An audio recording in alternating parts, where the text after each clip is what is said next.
7 miles north of Memphis, at 2 o'clock in the morning. Roughly 1,800 men who had already survived the worst the Civil War could invent for them. The musket volleys, the bayonet charges, the slow starvation of Confederate prison pens were scalded to death in the dark by a steamboat that should never have been carrying them in the first place. They were going home. Most of them had been free for less than 2 weeks. Some had spent a year and a half dreaming of the exact moment they were living through, the moment the river bent north and carried them back toward Ohio and Indiana and Tennessee, and the people who thought they were already dead. And then 3 of the 4 iron boilers under their feet let go at once, and the center of the boat erupted upward like a struck match, and the Mississippi did the rest. It is the worst maritime disaster in American history. It killed more people than the Titanic. And there is an excellent chance you have never heard its name, because the boat was called the Sultana, and almost nobody talks about it. That silence is not an accident. By the time this story is over, you'll understand exactly who benefited from it, and why the men responsible walked away clean, and why a country that had just spent 4 years counting its dead simply decided not to count these. Let's start with the part that makes the whole thing possible. The war was ending, and the war had built a machine for releasing prisoners that nobody knew how to switch off cleanly. In April of 1865, the Confederacy was collapsing in real time. Robert E. Lee surrendered at Appomattox on the 9th. 5 days later, on the 14th, John Wilkes Booth shot Abraham Lincoln in a theater box, and the president died the next morning. The country was reeling, lurching between triumph and grief on a daily basis, and into that chaos came a logistical problem of enormous size. The Confederate prison camps were emptying. Tens of thousands of Union soldiers who had been held in places like Andersonville in Georgia and Cahaba in Alabama needed to be collected, processed, and sent north to be officially discharged. And these were not ordinary soldiers. These were the survivors of the most notorious hellholes of the entire war. You have to understand what Andersonville actually was to understand the men on that boat. It was a stockade in the Georgia pine country built to hold maybe 10,000 prisoners, and by the summer of 1864, it held more than 3 times that. There was no shelter. There was a single fouled creek for water and waste both. Men dug holes in the ground to escape the sun and died in them. Roughly 13,000 prisoners died at Andersonville, of dysentery, of scurvy, of starvation, of exposure, of a despair so total that crossing a marked line in the dirt would get you shot, and some men crossed it on purpose. Cahaba was smaller and somewhat less lethal, but the men who came out of both camps came out as skeletons. Photographs of Andersonville survivors from this period look like images that would later come out of a different century's death camps. These were the men being gathered at a parole camp called Camp Fisk, 4 miles outside Vicksburg, Mississippi, fed and clothed, and slowly nursed back from the edge while they waited for a ride home. And here is where the rot sets in, because moving those men was worth money. The federal government had agreed to pay steamboat operators to carry the released prisoners north. The figures get quoted differently in different records, but it was something on the order of $5 a head for an enlisted man and $10 for an officer. Real money in 1865, and a full load of 1,000 men was a small fortune. Every steamboat captain on the lower Mississippi wanted that contract. The trade had collapsed during the war. There were more boats than cargo, and a single load of paroled prisoners could be the difference between a profitable season and a ruinous one. So the men coming out of Andersonville and Cahaba were not just survivors. They were, to the people who controlled the docks at Vicksburg, a payday. Remember that. Hold on to it. The boat that would carry them was almost new. The Sultana had been built in Cincinnati in 1863, a wooden side-wheel steamboat 260 feet long and about 70 feet across, 3 decks tall, roughly the length of a football field. She was fast. Captain James Cass Mason, 34 years old and one of her owners, had set a speed record running upriver and been awarded a set of elk's antlers for it, which he mounted proudly on the bracing between her twin smokestacks, a kind of trophy any passenger could see. The Sultana was legally rated to carry 376 passengers and a crew of about 85. Write that number down too. 376. It's going to matter more than almost any other number in this story. Her power came from 4 boilers, and the design of those boilers is the quiet villain of the whole disaster. They were tubular boilers, a relatively new style, with banks of narrow 5-inch flues running horizontally through them to maximize the surface area heating the water. More surface meant more steam, and more steam meant more speed, which is exactly what a racing captain wanted. But that design had a fatal habit. The Sultana drew her feed water straight out of the Mississippi, and the Mississippi in spring is liquid mud. The sediment in that water would settle into the tight spaces between the flues and bake into a hard crust, and where the crust formed, the metal couldn't shed its heat into the water. It overheated. The boilers were made of a grade of iron called charcoal hammered no, one which had a nasty tendency to grow brittle after being heated and cooled over and over. So you had brittle metal, sediment-clogged tubes, and a captain whose entire reputation was built on speed. That is a sentence describing a bomb that hasn't gone off yet. It nearly went off early. On the trip downriver toward New Orleans, 10 hours south of Vicksburg, one of the 4 boilers sprang a leak. Mason had to throttle back the pressure and limp the Sultana into Vicksburg for repairs. A local boiler maker named R.G. Taylor came aboard, looked at the damage, and gave a clear professional verdict. A bulged seam needed to be cut out and properly replaced, 2 sheets of iron, and the job would take a couple of days. And this is the moment the whole catastrophe pivots on, because Mason did not have a couple of days. A couple of days meant the prisoners waiting at Camp Fisk might be loaded onto somebody else's boat. A couple of days meant watching his payday float north without him. So Mason and his chief engineer, Nathan Wintringer, pressured Taylor into a shortcut. Instead of replacing the ruptured section, the boilermaker hammered the bulged plate back into rough shape and riveted a patch over it. And the patch was made of iron thinner than the original plate it was covering. It was a repair designed to take 1 day instead of 3. It was a repair that would hold exactly long enough to get a couple thousand men out into the middle of the river. But it gets worse, because the patch was only half the scheme. While the boiler was being botched, the loading was being rigged. When Mason had first stopped at Vicksburg on the way down, he'd been approached by the chief quartermaster of the district, a man named Reuben Benton Hatch. And Hatch is a character you could not invent. He had been arrested earlier in the war for taking bribes on military supply purchases at Cairo, Illinois. The evidence against him was overwhelming. He should have faced a court-martial and ruin. He didn't, and the reason he didn't tells you everything about how this system actually worked. His brother was Ozias M. Hatch, the Secretary of State of Illinois and a personal friend and political ally of Abraham Lincoln himself. Letters got written. The president personally forwarded an endorsement. The charges evaporated. So the man in charge of deciding which boat got the lucrative load of prisoners was a known thief who had survived purely on political connection.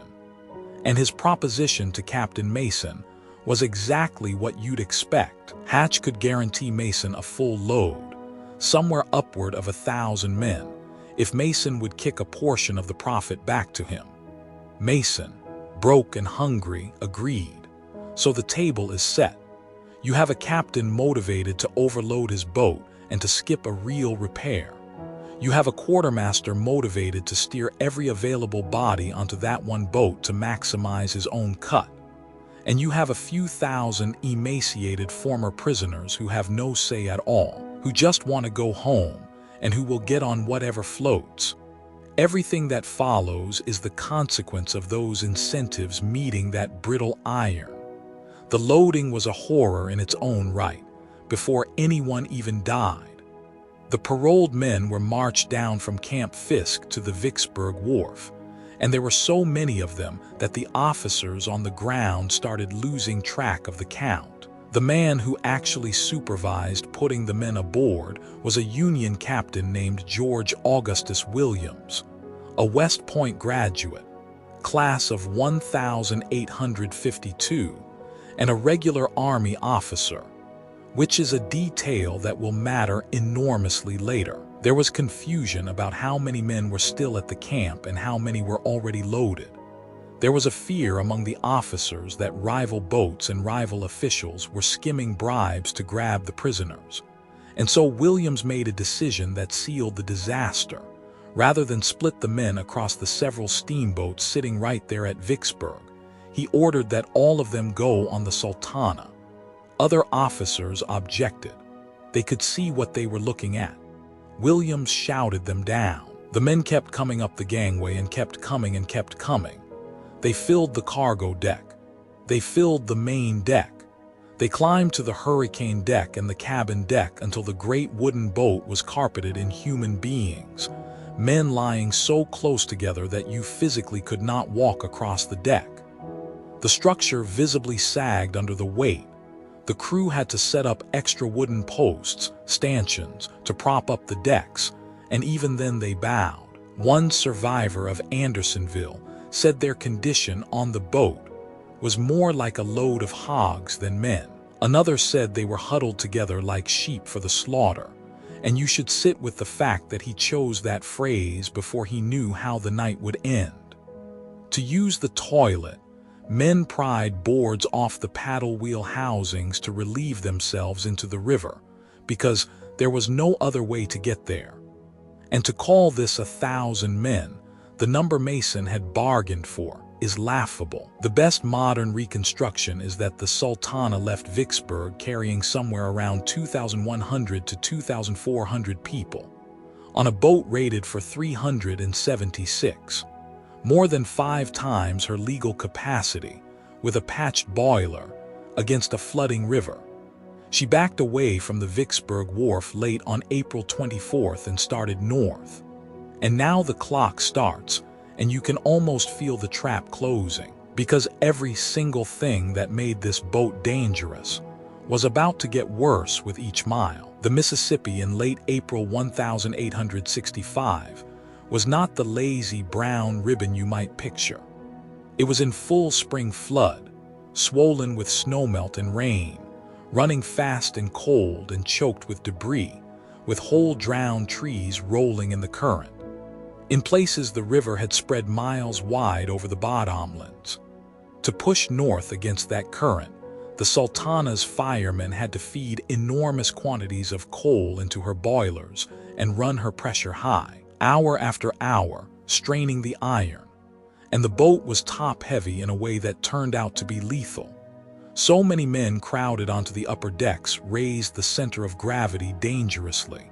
And as the Sultana followed the river's bends, she rolled. She listed hard to one side, then hard to the other. That rolling is the thing that killed them, and here is the mechanical reason, because it's worth understanding exactly how a boat full of survivors became a boat full of the dead. The 4 boilers were interconnected, sharing water across the bank. When the Sultana heeled over to one side, the water inside ran downhill toward the low boilers and ran out of the high one, bearing the top of that boiler's hot iron to the open air while the fires still roared beneath it. The exposed metal didn't just stay hot, it superheated, glowing, with nothing to carry the heat away. Then the boat rolled back the other way, and the water came surging back across that scorched plate. Cold water hitting overheated iron does something violent and instantaneous. It flashes to steam, all at once, and steam takes up enormously more space than water. Every roll of the boat was a small pressure spike slammed into already strained, already brittle, already badly patched iron. The Sultana spent 2 days doing this, over and over, with 2,000 people sleeping on top of the machine doing it.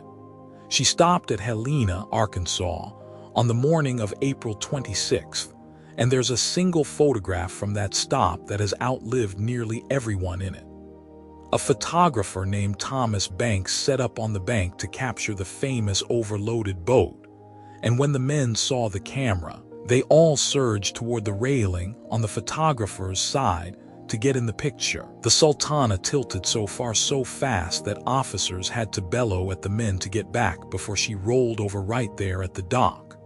The image survives, a wall of soldiers stacked on every deck, the elk antlers visible up top, every one of them grinning at a camera they thought was marking the happiest week of their lives. Within 48 hours, the great majority of the men in that photograph would be dead. The boat reached Memphis around 7 that evening. There she unloaded a heavy cargo of sugar that had been riding in her hold, well over 100 tons of it, which had at least served as ballast down low. With the sugar gone, the already top-heavy boat became even more top-heavy. The men were given a few hours. Some slipped ashore for a drink in Memphis, and a handful, by sheer luck, missed the boat and lived. Around 1 in the morning on the 27th, after crossing to the Arkansas side to take on coal, the Sultana pulled away from Memphis and started up the last dark stretch of river. The men were asleep, packed shoulder to shoulder, dreaming, as one of them later put it, of home and loved ones. The boat pushed perhaps 7 miles upstream, and at about 2 in the morning, the patched boiler tore open, and a split second behind it 2 more let go. What happened in that instant is almost impossible to fully picture, so hold on to the specifics. The explosion came not from the fireboxes at the front but from the top rear of the boilers, and it went upward and backward at roughly a 45-degree angle, driving a wall of superheated steam, scalding water, and jagged metal straight up through the decks where men lay sleeping in their hundreds. The soldiers packed closest to the boilers, many of them Kentuckians and Tennesseans who'd bedded down in the warm spot near the machinery, simply ceased to exist in the first half-second. The man who has spent decades studying this, the historian and attorney Jerry Potter, described it as a bomb going off in the middle of where the men were, and that the shrapnel, the steam, and the boiling water killed hundreds before anyone was even awake enough to understand they were in danger. The blast destroyed the pilot house entirely, which meant that in the same instant the boat was wrecked, it also lost the ability to steer. It blew a hole 25 to 30 feet wide clean through the center of the vessel. The 2 tall smokestacks, suddenly unsupported, toppled, one crashing backward into the smoking crater, the other falling forward and slamming down across the crowded forward decks, striking the boat's bell as it fell, crushing dozens of men between the collapsing layers of decking.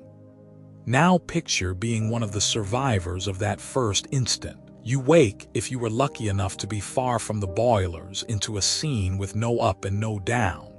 The center of your world is a glowing pit. Scalding water is raining down. Men around you are screaming in a register you have never heard a human make, men whose skin is coming off, men blinded, men pinned under the wreckage of the upper decks. And the worst part is still coming, because the explosion was only the opening move. The boat was made almost entirely of wood, coated in oil-based paint and varnish, and the wreckage from the shattered upper decks slid down into the exposed fireboxes, and the Sultana began to burn.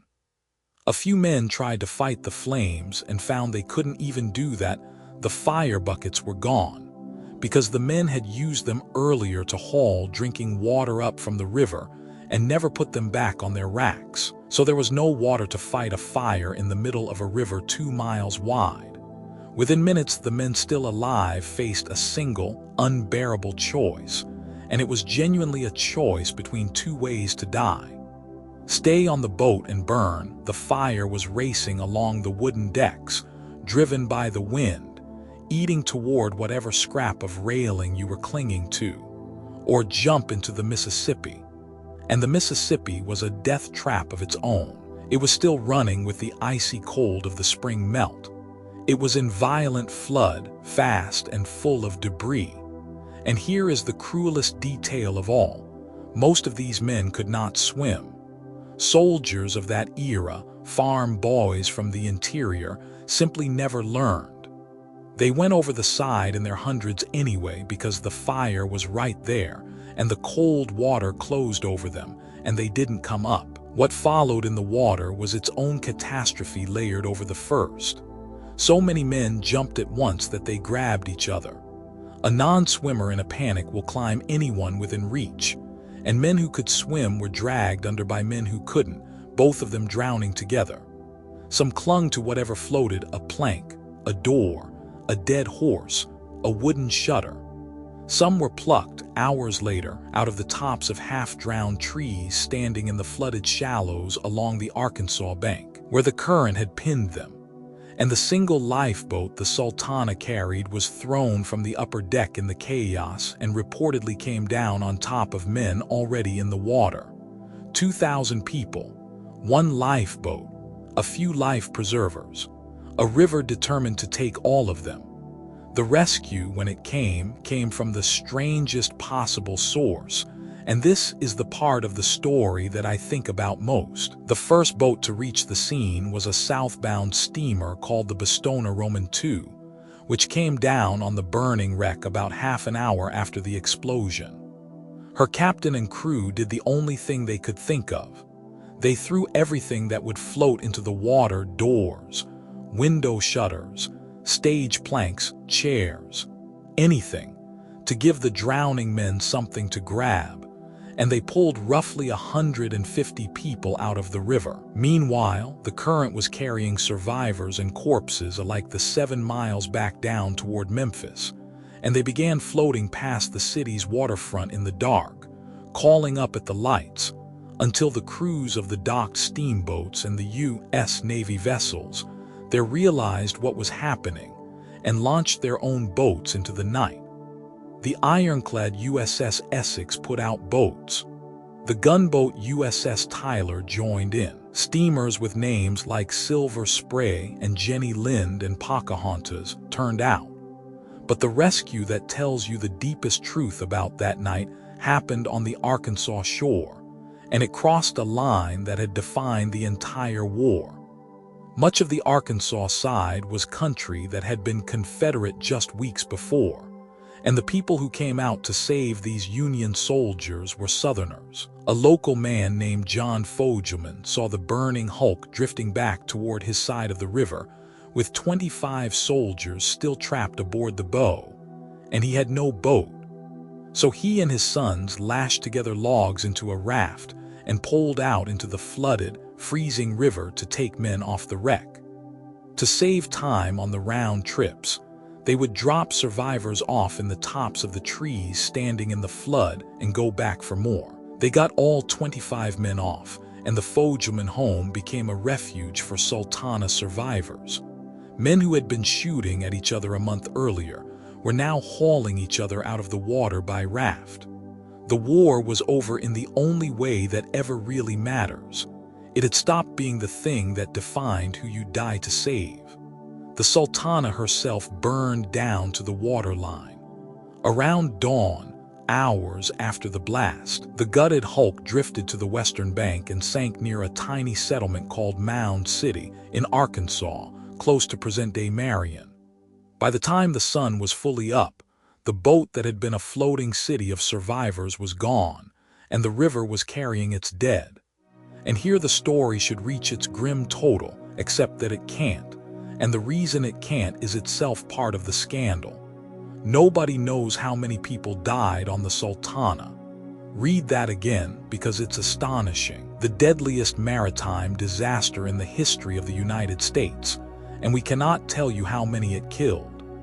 The official count produced by the U.S. Customs Service was 1,547. The Army, with an obvious interest in keeping the figure low, said around 1,200. A military investigator named William Hoffman, reporting weeks later, put the loss of soldiers, passengers, and crew at 1,238. The most careful modern scholarship, including a 2022 study by the historian Gene Sailker, lands at roughly 1,167. Other respected historians have always insisted the real number reaches as high as 1,800. The honest answer is a range, somewhere between about 1,200 and 1,800 souls. And the reason the range is so wide is that the loading was so chaotic nobody had a reliable count of who was even on the boat when she left Vicksburg. The lists were scrawled in pencil in the dark by overwhelmed officers. Men were piled on faster than they could be recorded. But hold even the lowest, most conservative figure up against the comparison everyone reaches for. The Titanic, in 1912, killed roughly 1,500 people, and the entire world knows the Titanic. The most cautious modern count of the Sultana dead is lower than the Titanic.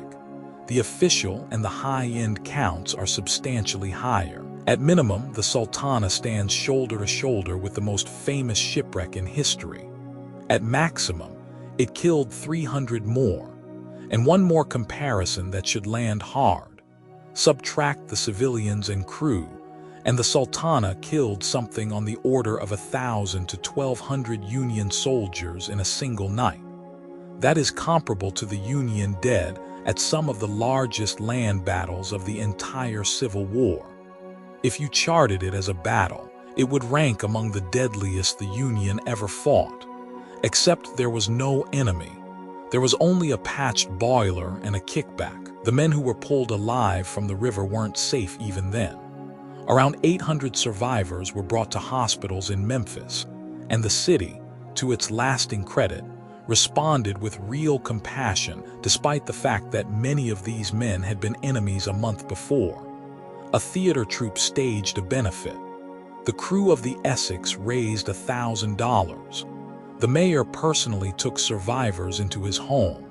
But the men coming out of the water were already wrecked, emaciated from prison, then scalded by steam, then chilled near to death in the river, and roughly 200 to 300 of the rescued died in those hospital beds in the days that followed, from their burns and from exposure.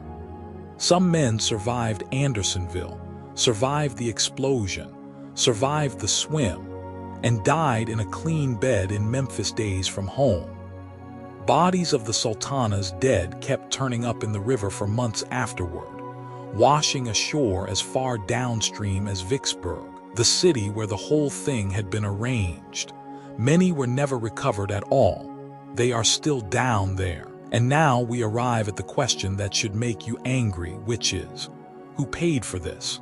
Who was held accountable for the worst maritime disaster in the country's history? The answer is nobody.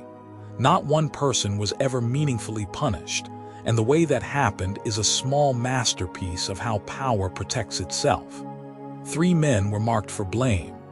The first was Captain Mason, who had skipped the real repair and overloaded the boat and concurred in the whole scheme. But Mason had died in the explosion along with most of his officers, conveniently beyond the reach of any court, and just as conveniently, unable to point a finger at anyone above him. The second was Reuben Hatch, the corrupt quartermaster who had brokered the kickback and set the whole machine of greed in motion. Hatch was ordered to appear before a court-martial.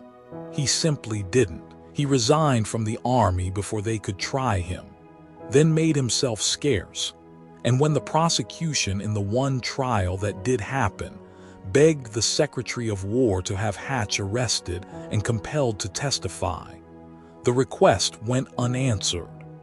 The man at the financial center of the disaster walked away into private life, protected to the end by the political connections that had protected him from the start. So the entire weight of justice for 1,800 dead men came to rest on the third man, Captain Frederick Speed, the officer who had managed the paperwork sending the prisoners from Camp Fisk down to Vicksburg.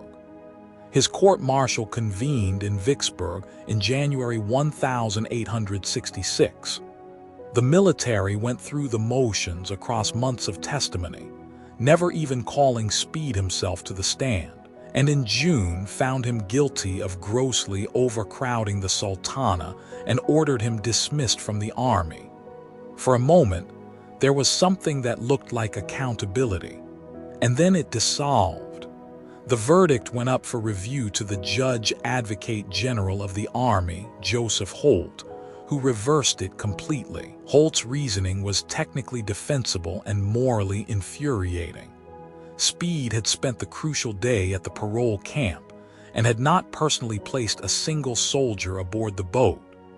The man who had actually loaded the men, who had overridden the objecting officers and insisted everyone go on one vessel, was Captain George Williams, and Williams was a West Point graduate and a regular Army officer, and the military, in plain terms, would not prosecute one of its own. So Williams was never tried, Hatch was never tried, Mason was dead, and Speed, the one man convicted, was cleared and given an honorable discharge. He went on to become a respected lawyer in Vicksburg, the very town where the boat had been loaded.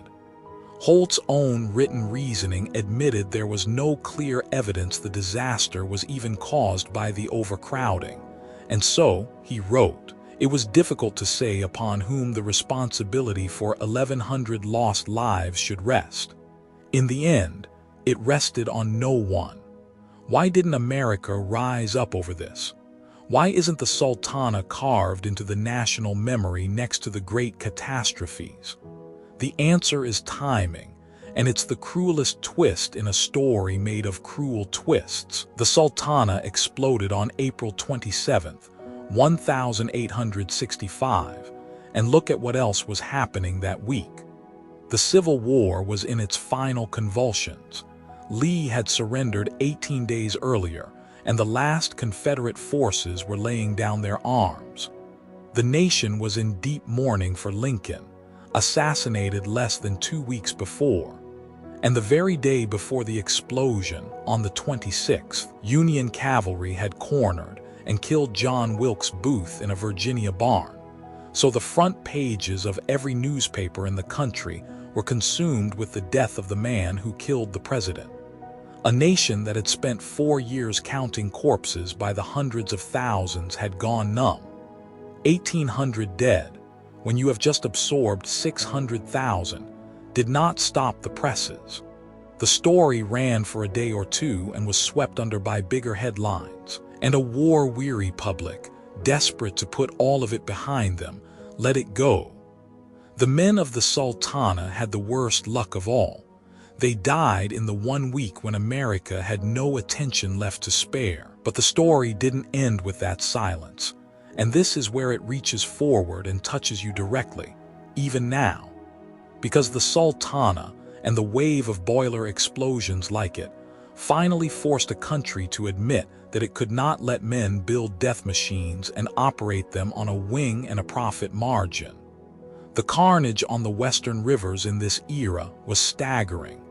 Steamboat boilers had been blowing up and killing people for decades, and the Sultana was simply the worst of a long, bloody pattern.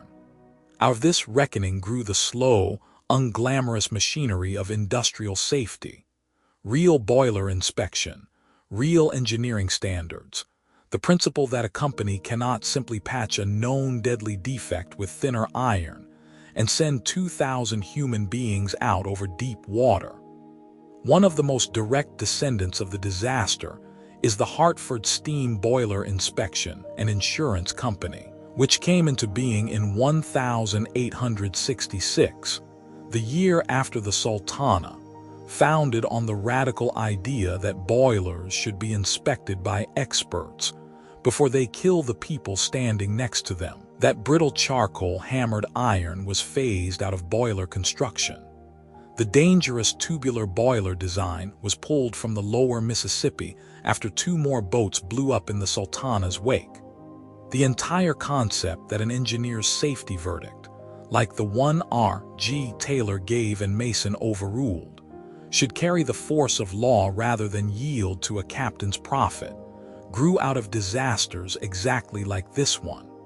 Every time you cross a bridge that was inspected, ride an elevator that was certified, or stand near a pressure vessel that someone with a clipboard signed off on, you are living inside the safety culture that catastrophes like the Sultana finally shamed into existence. Those men did not die for nothing, even if no court ever said so. They died in part so that the next 2,000 wouldn't. There is a strange, quiet coda. The Mississippi is a restless river. It does not stay where you left it. Over the decades after the disaster, the channel wandered, and the spot where the Sultana sank ended up no longer under the river at all. The wreck is believed to lie buried in mud beneath what is now farmland on the Arkansas side, near Marion, a charred ghost of a steamboat resting silently under a field where soybeans grow, miles from the water that drowned her passengers. The survivors who lived to old age held reunions for decades, gathering each year to remember the night, fewer of them every time. In 1912, when the Titanic went down and the whole world wept for 1,500 strangers, a group of Sultana survivors was meeting in Knoxville, Tennessee, old men by then, and they noted quietly that more of their own comrades had died in the dark off Memphis nearly 50 years earlier, and that almost nobody remembered. So now you know. You know about the boys who walked out of Andersonville as living skeletons and made it within a hair's breadth of home. You know about the patched boiler and the thinner iron, and the day Mason couldn't spare. You know about Hatch and his kickback and his powerful brother. About Williams who loaded the boat and was never charged because of where he went to school. About Speed who was convicted and then quietly cleared. You know that somewhere between 1,200 and 1,800 men were boiled and burned and drowned 7 miles from Memphis on an April night, and that the men responsible read about it in the same newspapers as everyone else and went on with their lives. And you know why you'd never heard of it. Because they died in the 1 week the country couldn't look up. The next time someone tells you the Titanic was the worst, you'll know better. The worst happened on a river, in the dark, to men who had already survived everything, killed not by an iceberg or an act of God, but by greed and a thinner sheet of iron. The Sultana is the disaster America decided to forget. The least we can do is refuse.